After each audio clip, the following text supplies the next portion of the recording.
जय श्री कृष्ण, जय माता जी, हरिओम तत्सत। अब हम आगे का पार्ट में देखते हैं कि शिष्य का तीसरी तुक पर क्या हुआ या उसे क्या जानकारी मिली। शिष्य दूसरी तुक पर रात बिताकर सुबह जल्दी उठकर 4 बजे तीसरी तुक पर जाने के लिए निकला। वहां उसी समय शाम को 4:30 बजे के आसपास वो तीसरी तुक पर पहुंचा। वहां पर उसने देखा कि एक वृद्ध साधु महात्मा लेटे हुए थे। उनका शरीर सममित था, यानी कि सप्रमाण था। ऊंचाई 7 फुट जितनी थी, जटा थी। शिष्य को देख के वो साधु महात्मा ने कहा, आओ बच्चा आओ, कितने सालों से मैं तुम्हारी ही राह देख रहा था। अब शिष्य बड़ी उलझन में फंस गया कि ये सभी तो एक ही जैसी बातें बोल रहे हैं। पहली, दूसरी और तीसरे शिखर पर भी सभी ने यही कहा कि तेरे पास जो रोटी है उसमें से मुझे एक रोटी दे दोगे तो आगे की जानकारी दूंगा। इसने थोड़ा ज्यादा सत्य बोला कि बेटा तू अपने सद्गुरु की खोज में है ना। यह सुनकर शिष्य आश्चर्यचकित हो गया। उस साधु महात्मा ने कहा कि तू मुझे एक रोटी दोगे तो मैं तुझे चौथी शिखर यानी कि तुक का रहस्य बताऊंगा। अनेकों असमंजस के बाद शिष्य ने साधु महात्मा को एक रोटी दे दी। रोटी खाने के बाद साधु ने बोला कि अब मैं तुझे यहाँ का यानी कि तीसरे शिखर का एक रहस्य दिखाता हूं। उस साधु महात्मा ने शिष्य को बोला कि वहां पर देख, सभी शरीरों में बहुत सारे कृश मनुष्य है, लेकिन शिष्य को कुछ दिखाई नहीं दिया। तब साधु ने उस शिष्य को दिव्य दृष्टि दी।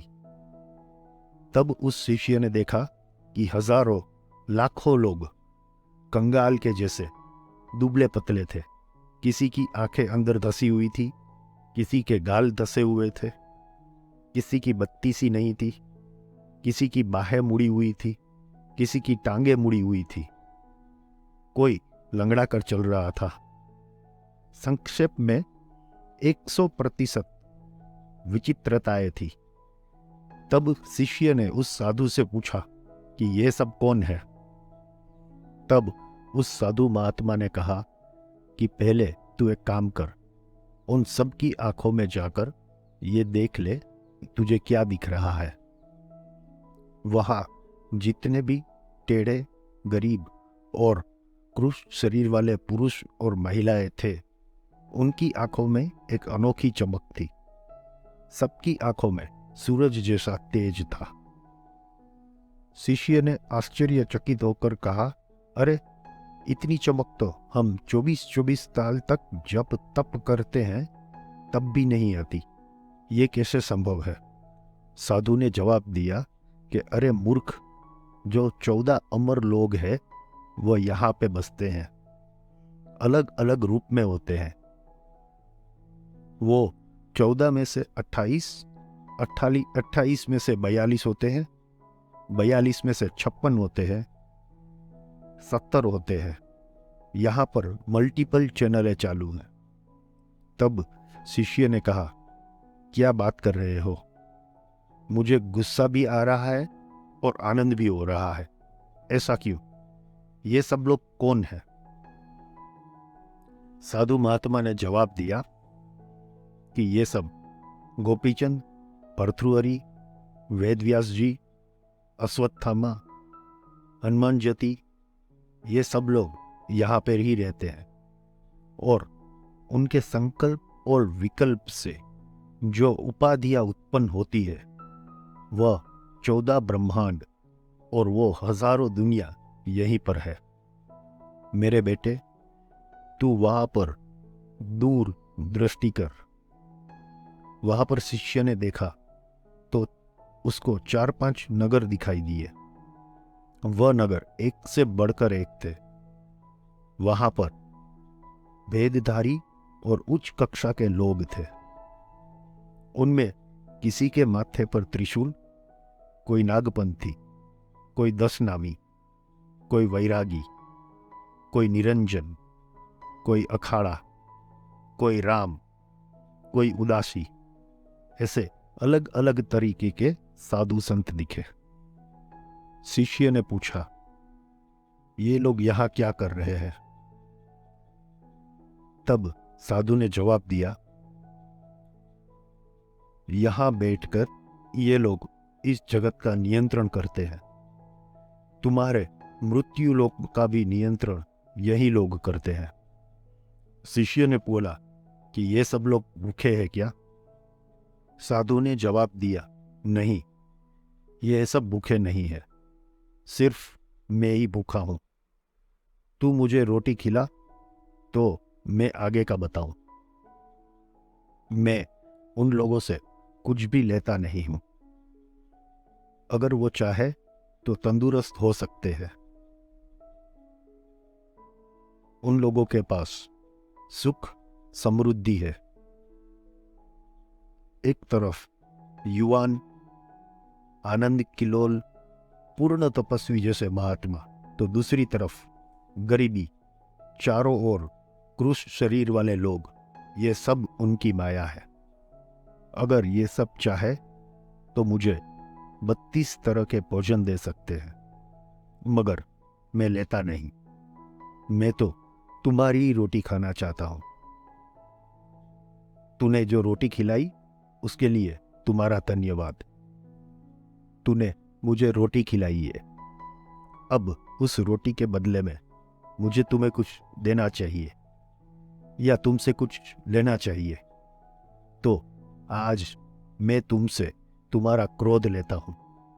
तुम्हारा सालों से जमा किया हुआ गुस्सा जो है उसे मैं आज ले लेता हूं। शिष्य ने कहा, ये तो सालों बीत जाते हैं पर क्रोध जाता नहीं। वाह मेरे प्रभु वाह, अच्छा हुआ मैंने रोटी दे दी। 7 जन्म बीतने के बावजूद भी क्रोध नहीं जाता। मैं भूखा मर जाऊंगा, पर इसके बाद कोई भी शिखर पे कोई भी रोटी मांगेगा तो मैं उसे निसंकोच दे दूंगा। साधु महात्मा ने कहा, तुम चौथे शिखर पर जाओ, वहां पे तुम्हें एक पति पत्नी मिलेंगे, वह भी भूखे होंगे, तुझसे रोटी मांगेंगे, तो ध्यान रखना, मना मत करना। अभी तक शिष्य का मोह, लोभ और क्रोध भस्म हो चुका था। दूसरे दिन वह शिष्य चौथी तुक पर पहुंच गया, यानी कि चौथे शिखर पर पहुंचा। वह 3 दिन से भूखा था। अब देखने वाली बात यह है कि वो चौथे शिखर पर भी 4:30 के आसपास के समय पर ही पहुंचा। उसका शरीर अब थक चुका था, क्योंकि वह भूखे पेट हर शिखर पे चढ़े जा रहा था। उसके पेट में तो पानी के अलावा कुछ भी गया नहीं था। चौथे शिखर पर आके उसने देखा कि वहां पे एक पति पत्नी का जोड़ा था। वो लोग पद्मासन की स्थिति में बैठे थे। उन्होंने शिष्य का स्वागत किया। फिर से वही बात, आओ बेटा आओ, तू आया तो सही, हम सालों से तेरी प्रतीक्षा कर रहे थे। अंत में तू आ ही गया। हम देख पा रहे हैं कि तुझमें से मोह, लोभ और क्रोध तो चले गए। शिष्य असमंजस में पड़ गया कि यहाँ तो सारे त्रिकालज्ञानी है, सभी उत्तम कक्षा के हैं। वह शिष्य अब पति पत्नी के पास गया। तब दंपति ने कहा कि तुम सचमुच में महान हो। तुमने अपना मोह, लोभ और क्रोध 3 पहाड़ी पे 3 लोगों को दे दिया, तो चौथी रोटी के साथ हम तुम्हारी एक और घटिया चीज ले लेंगे। तब शिष्य ने सोचा कि अब तो हद हो गई, अब क्या करूं? शिष्य ने पूछा, आप लोग यहाँ पे क्यों हो? दंपति ने जवाब दिया, कई लोग ऐसे होते हैं जो चाहे तो मोक्ष की प्राप्ति कर सकते हैं, पर वो भगवान से या भगवान के पास बार बार जन्म मांगते हैं ताकि वह लोगों की सेवा कर सके। वह लोग यहाँ पे बसते हैं। शिष्य ने पूछा, ये सब कौन है? दंपति ने जवाब दिया, जलाराम, स्वामी विवेकानंद, रामकृष्ण परमहंस, रणछोड़दास जी महाराज, त्रैलंग स्वामी, अवधूत वगैरह वगैरह। उसके बाद दंपति ने बोला कि तू मुझे एक रोटी देगा तो ही हम तुझे आगे का बढ़ाएं। शिष्य ने उनको एक रोटी दे दी। दोनों ने आधी आधी रोटी खानी और कहा, यहाँ से तू 5वीं पर जा। हम नहीं कहते कि वहां पर क्या होगा, पर तुझे कोई तो जानकारी जरूर मिलेगी। तेरे गुरु की खोज वहां से और आगे बढ़ेगी। तूने हमें जो रोटी दी उसके बदले में हमने तेरा मद खा लिया। शिष्य ने सोचा, भले ही मैंने हर शिखर पे एक रोटी दी, लेकिन इसके साथ मेरा लोभ, मोह, क्रोध और मद भी चला गया। अच्छा हुआ। ऐसा बोलते हुए अब वो 5वें शिखर पर पहुंचा। 5वें शिखर पे क्या होता है वो अगले पाठ में देखते हैं।